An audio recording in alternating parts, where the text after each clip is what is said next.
Lecturer in history, government degree college for women, Gajwel, BA final year, world history, 6th semester. ఈరోజు నేను చెప్పే topic Woodrow Wilson 14 సూత్రాలు, నానాజాతి సమితి యొక్క వైఫల్యం. Woodrow Wilson 14 principles, failure of League of Nations. మొదటి ప్రపంచ యుద్ధం జరుగుతున్నప్పుడు వుడ్రో విల్సన్ 14 సూత్రాలను సూచించాడు.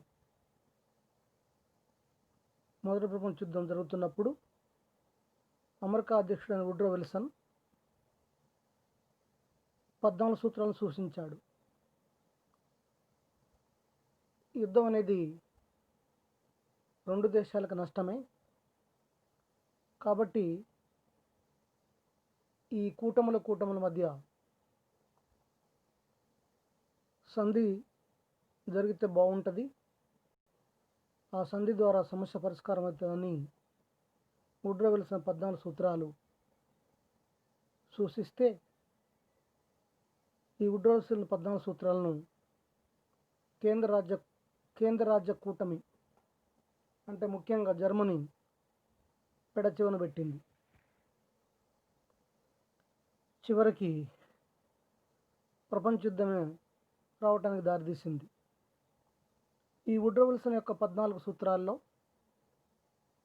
ఫస్ట్ది ఏంటంటే, అన్ని దేశాల వారు సముద్రాలను స్వేచ్ఛగా ఉపయోగించుకోవాలి. రెండవది, అంతర్జాతీయ వర్తకం స్వేచ్ఛగా జరపాలి. 3, అన్ని దేశాలు ఆయుధ బలాన్ని తగ్గించుకోవాలి. 4, ఆల్సస్ లొరైన్ ప్రాంతాలను ఫ్రాన్స్కు తిరిగి ఇవ్వాలి.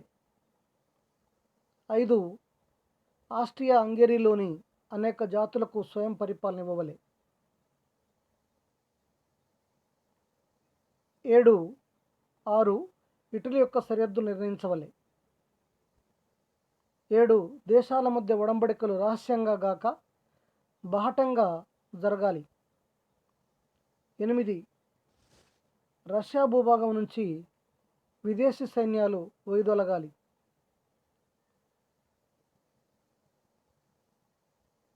9, పోలాండ్ స్వతంత్ర రాజ్యం కావాలా.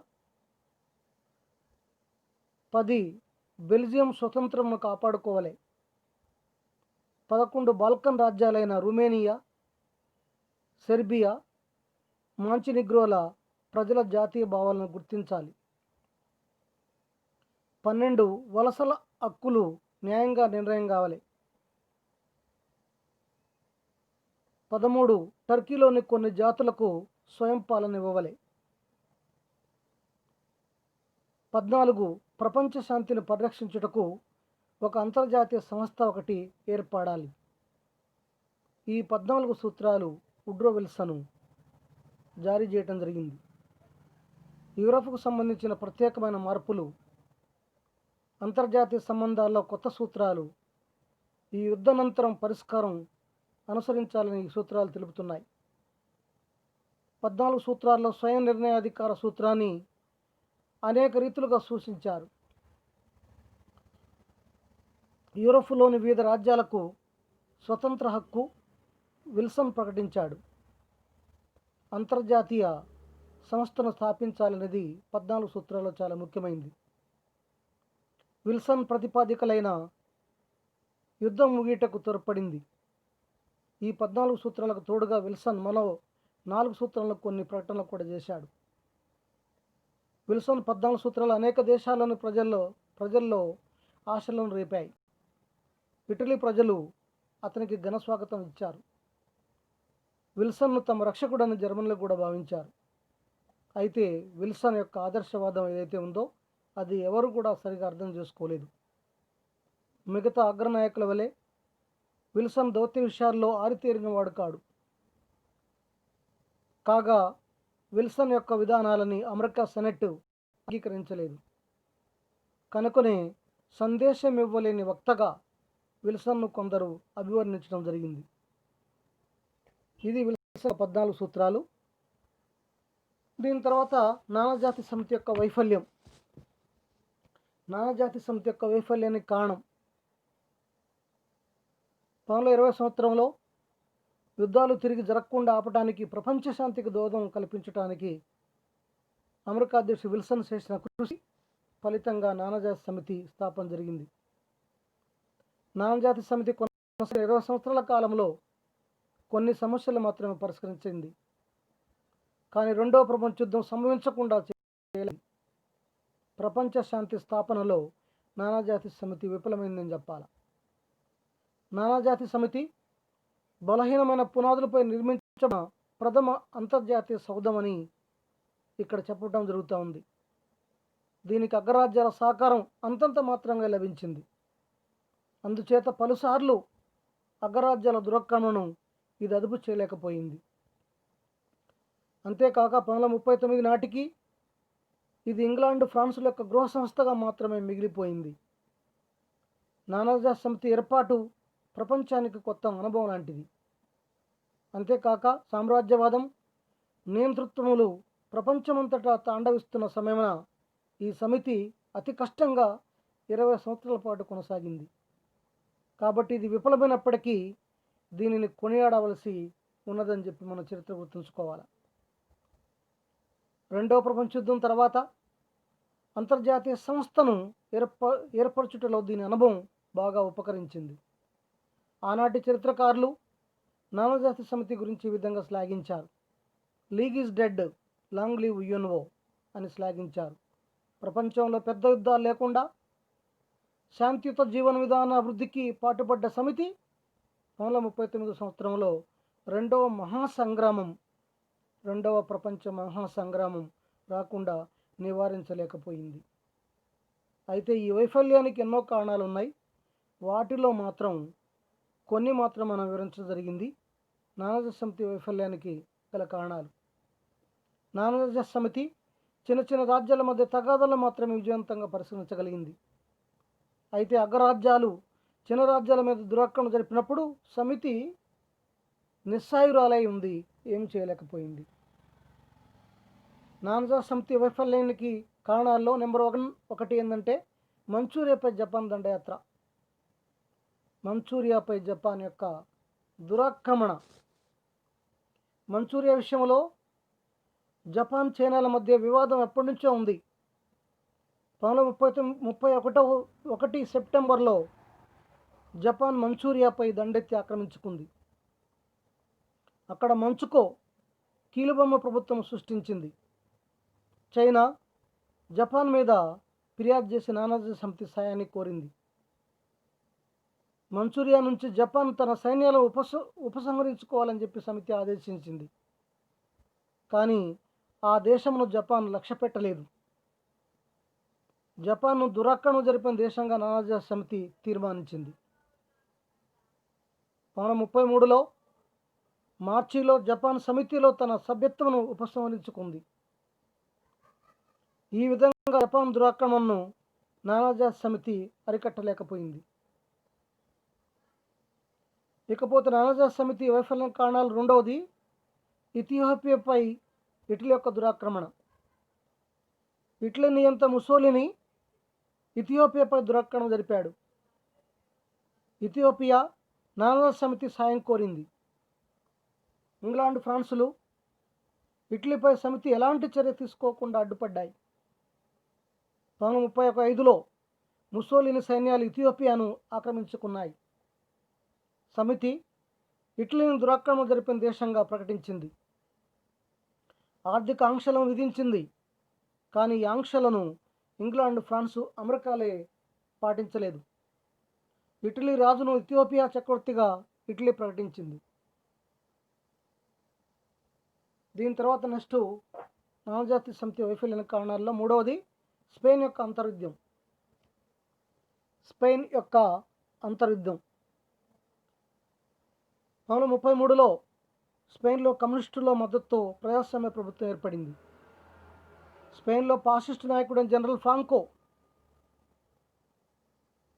జర్మన్ నియంత్రణ హిట్లర్, ఇటలీ నియంత్రణ ముసోలిని అండదండలతో ప్రజాస్వామ్య ప్రభుత్వానికి వ్యతిరేకంగా ఉద్యమం ప్రారంభించారు. స్పెయిన్లోని అంతరుద్యమం ఆపటానికి నానాజీ సమితి ఏ విధమైన చర్యలు కూడా తీసుకోలేకపోయింది. తత్ఫలితంగా 1939 నాటికి జనరల్ ఫ్రాంకో స్పెయిన్లో నియంతృత్వను స్థాపించి ప్రజాప్రభుత్వాన్ని కూలదోశాడు. పై సంఘటనలు నానాజీ సమితి బలహీనతను వ్యక్తం చేశాయి. ఈ బలహీనతలు సమితి వైఫల్యానికి ప్రధాన కారణమయ్యాయని చెప్పాలి. దీని తర్వాత నానాజీ సమితి బలహీనతలు ఏంటి? ఒకటి, అగ్రరాజ్యమైన అమెరికా సంయుక్త రాష్ట్రాలు ఈ సమితిలో చేరలేదు. మరో అగ్రరాజ్యమైన రష్యా ఆలస్యంగా చేరి కేవలం 4 సంవత్సరాలు మాత్రమే ఉండి నానాజీ సమితి నుంచి వైదొలగబడింది. దానికి కారణం ఏంటంటే రష్యాలో విప్లవం జరుగుతూ ఉంది కాబట్టి. ఈ 2 అగ్రరాజ్యాల పూర్తి సహకారం సమితికి లభించలేదు. తర్వాత రెండవది, జపాన్, జర్మనీ, ఇటలీ దురాక్రమణలను అరికట్టలేకపోయింది. దురాక్రమణలు అరికట్టడానికి సమితికి కావలసిన అధికారాలు కానీ, ఆయుధాలు కానీ, యంత్రాంగాలు కానీ లేవని చెప్పాలి. మూడవది, ఇంగ్లాండ్, ఫ్రాన్సులు ఈ సమితిలో పైచేయిగా ఉండటంతో తక్కిన సభ్య దేశాలకు దీనిలో నమ్మకం సన్నగిల్లింది. నాలుగవది, జపాన్, జర్మనీ, ఇటలీలో నియంత్రిత ప్రభుత్వాలు సమితి విజయ అవకాశాలను వమ్ము చేశాయి. 1938లో ఆస్ట్రియా, జెకోస్లోవేకియాపై హిట్లర్ జరిపిన దురాక్రమణను సమితి నివారించలేకపోయింది. ఇదే రెండవ ప్రపంచ యుద్ధానికి దారితీసింది. అగ్రరాజ్యాల్లోని కొన్ని సమితి యందు చేరకపోవటం వలన మరికొన్ని ఆలస్యంగా చేరి అనతి కాలంలోనే సమితి నుండి నిష్క్రమించడం వలన సమితి బలహీనపడిందని చెప్పవచ్చు. ఉదాహరణకు అమెరికా సమితిలో చేరటానికి నిరాకరించింది. దానికి రీజన్ అమెరికన్ సెనెట్ ఒప్పుకోలేదు. రెండవది, 1926 వరకు జర్మనీ కొనసాగి 1933లో నిష్క్రమించింది. 1934 వరకు రష్యా కొనసాగింది. 1939లో నానాజీ సమితి బహిష్కరించింది. 1933లో జపాన్ విరమించుకుంది. మళ్ళీ ఏడవది, ఇటలీ, జర్మనీ, జపాన్ సమితి యందు చేరిన నాటి నుంచి సమితికి విరుద్ధంగా ప్రవర్తించసాగింది. 1932, 1939 సంవత్సరాల మధ్య పెక్కు రాజ్యములు సమితి ఆశయాలకు విరుద్ధంగా నడిచెను. తుదకు సమితి బ్రిటన్, ఫ్రాన్స్ స్వీయ ప్రయోజనాలను రక్షించే సభగా మారిపోయింది. 9, దురాక్రమణను అరికట్టడానికి అవసరమైన సాయుధ బలగాలని కానీ అధికారాలు కానీ సమితికి లేకుండా పోయాయి. 10వది, నానాజీ సమితి ఒడంబడిక యుద్ధాన్ని నిషేధించింది కానీ దేశ బల ప్రయోజనాలను చేయటానికి నిషేధించలేకపోయింది. 11 మొదటి నుంచి సభ్య రాజ్యాలు సమితి ఆదర్శాలను, లక్ష్యాలను సక్రమంగా అర్థం చేసుకోలేదు. 12 సమితి సభ్య రాజ్యాల్లో జాతీయభావం మితిమీరింది, విధేయత లోపించిందని చెప్పాలి. 13 సమిష్టి బాధ్యత అన్న సమితి ఆదర్శాలను అగ్రరాజ్యాల వారు తమ స్వార్థములకు తాకట్టు పెట్టారు. 14 సభ్య రాజ్యాల వారు తన నిర్ణయాలను విధిగా ఆమోదించేట్లు చేసే అధికారం కానీ బలం కానీ నానాజీ సమితికి లేదు. 15 సభ్య రాజ్యాల స్వచ్ఛంద ధన సాయం మీదనే సమితి ఆధారపడింది. 16 తీవ్ర జాతీయ భావ ప్రేరితులై ఐరోపా రాజ్యముల ఆయుధ సంపత్తి పెంపుదలతో పోటీ పడుచుండగా సమితి నిరాయుధీకరణను సాధించడంలోనూ నౌకాదళ యుద్ధం నివారించడంలోనూ విఫలమై రెండవ ప్రపంచ యుద్ధానికి దోహదం చేశాను. 17 సమితి చిన్న అంతర్జాతీయ వివాదాలను పరిష్కరించగలిగింది కానీ పెద్ద వివాదాలను పరిష్కరించలేకపోయింది. నిరాయుధీకరణ సాధించడానికై కొంత కృషి చేసింది. అయినప్పటికీ రెండవ ప్రపంచ యుద్ధాన్ని రాకుండా ఆపలేకపోయింది. 18 యుఎస్ఏ అండ్ యుఎస్ఎస్ఆర్ అంటే అమెరికా, రష్యా, ఇటలీ, జపాన్ మరియు జర్మనీల సహకారం సమితికి సంపూర్ణంగా లభించలేదని చెప్పాలి.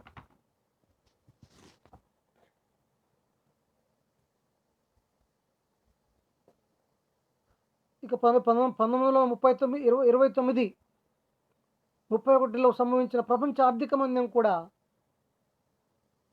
సమితి కార్యక్రమాలను బలహీనపరిచింది.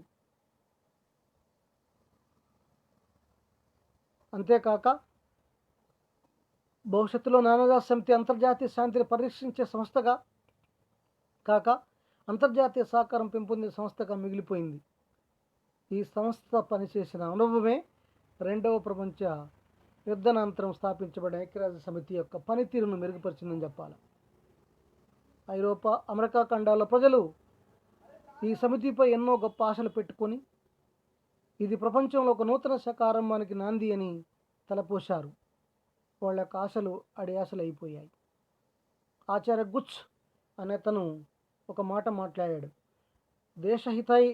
హితైక ప్రాయణత్వం లేని ప్రజలున్న ప్రజాస్వామ్య వ్యవస్థలెట్లో నిలువజాలలో అంతర్జాతీయ భావము లేని దేశములున్న అంతర్జాతీయ వ్యవస్థలు అటుల్ని నిలవజావాలని.